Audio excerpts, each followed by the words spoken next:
இன்னைக்கு இந்த நாட்டில் என்ன நடந்துகிட்டு இருக்கு சட்டமன்றத்தை பத்தி எங்க அண்ணன் பாரதி அண்ணன் சொன்னாங்க. சட்டமன்றத்தில் சட்டமன்றமாயா நடக்குது. இந்த கூட்டத்தில் நிறைய முக்கியமான விஐபிலாம் உட்காந்துருக்காங்க. என் தங்கச்சி ஜூலி உட்காந்துருக்காங்க.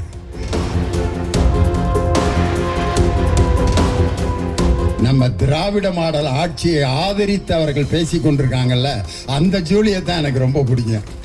அதனால நான் என்னைக்கு வைகோ அண்ணன் போய் சேர்ந்தாரோ நான் முடிவு பண்ணிட்டேன், மேட்ரு சீக்கிரம் சிந்தா பார்த்து ஆயிருந்தார்.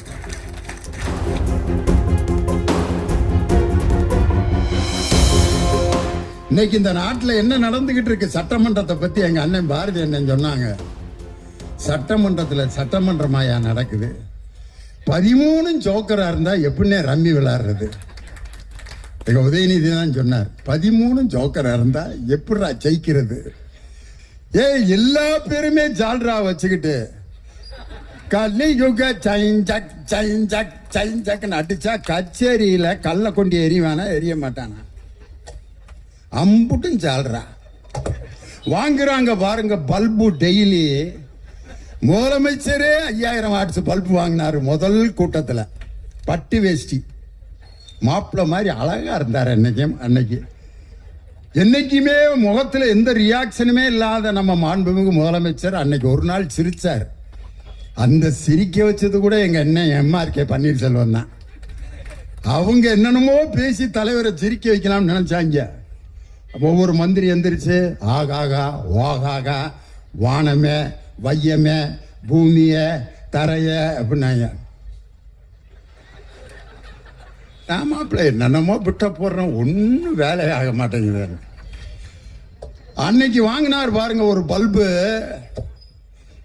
வறட்சி நிவாரணம் விவசாயிகளுக்கு தரவில்லை, விவசாயிகளுடைய கடன் முழுமையாக அடைக்கப்படவில்லை, காவிரி தண்ணீர் இன்னும் திறக்கப்படவில்லை, எனவே டெல்டா மாவட்டத்தினுடைய விவசாயிகள் காய்ந்து கொண்டிருக்கிறார்கள் நம்ம எதிர்க்கட்சி தலைவர் கம்பீரமா முழங்குறார்.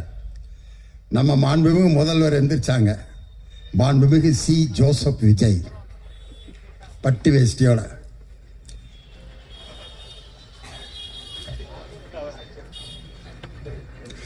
வறட்சி நிவாரணம் ஏற்கனவே கொடுக்கப்பட்டு விட்டது. இதெல்லாம் பேப்பர் படித்தவர்களுக்கு நன்றாக தெரியும். உடனே அவங்க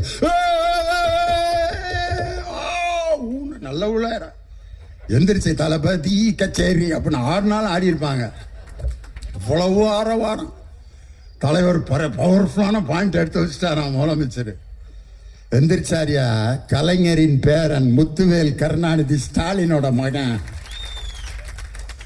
வறட்சி நிவாரணம் என்று வருடா வருடம் கொடுக்கக்கூடிய தொகுப்பை பற்றி நாங்கள் பேசவில்லை.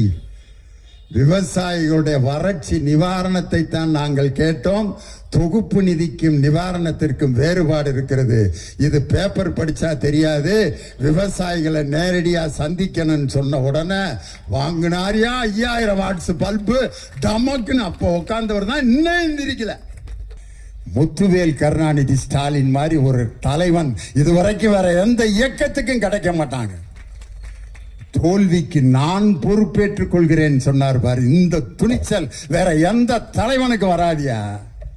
கரூரில் 41 பேர் இறந்த பொழுது இந்த என்னை பார்க்க வந்தவர்கள் இறந்து போனார்கள், இந்த இழப்புக்கு நான் பொறுப்பேற்கிறேன் என்று சொல்வதற்கு துணிச்சல் இல்லாமல் ஓடி ஒளிந்த தலைவர்களுக்கு மத்தியில் என் கழகத்தின் தோல்விக்கு நான் பொறுப்பேற்கிறேன் என்று சொன்ன எதையும் தாங்கும் இதயமான இரும்பு மனிதன் முத்துவேல் கருணாநிதி ஸ்டாலின் என்ற தலைவர் மாதிரி ஒரு தலைவர் நமக்கு கிடப்பாங்களா? இன்னைக்கு நான் சொல்றேன், அந்த கூட்டணி கட்சியினுடைய ஆட்சியில் இன்னைக்கு ஓடிக்கிட்டு இருக்கு.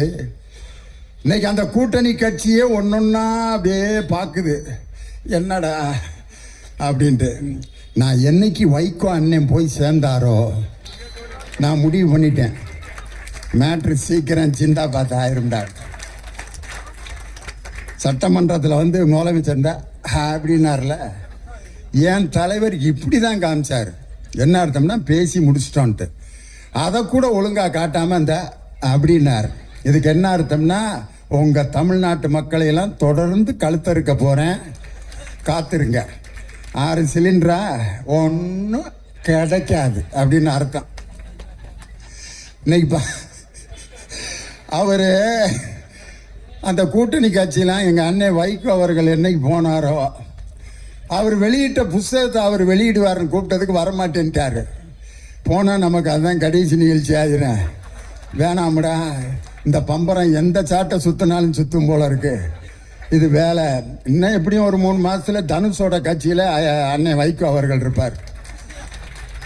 உலகத்தில் உள்ள தலைவர்களிலே நான் மிக சிறந்த தலைவனாக தனுஷ் அவர்களை பார்க்கிறேன். ஜெர்மனியில் இருக்கக்கூடிய ஹிட்லர் இருக்கிறாரே, ஹிட்லர் பேசினாலும் பேசுவார். உண்மையிலே வைகோ அவர்கள் மேலே நான் மிகப்பெரிய மரியாதை வச்சிருக்கேன். அப்படிப்பட்ட ஒரு பேச்சாளனை என் வாழ்க்கையில் இதுவரை நான் பார்த்ததில்லை. அவருடைய பேச்சுக்கு நான்லாம் அடிமை.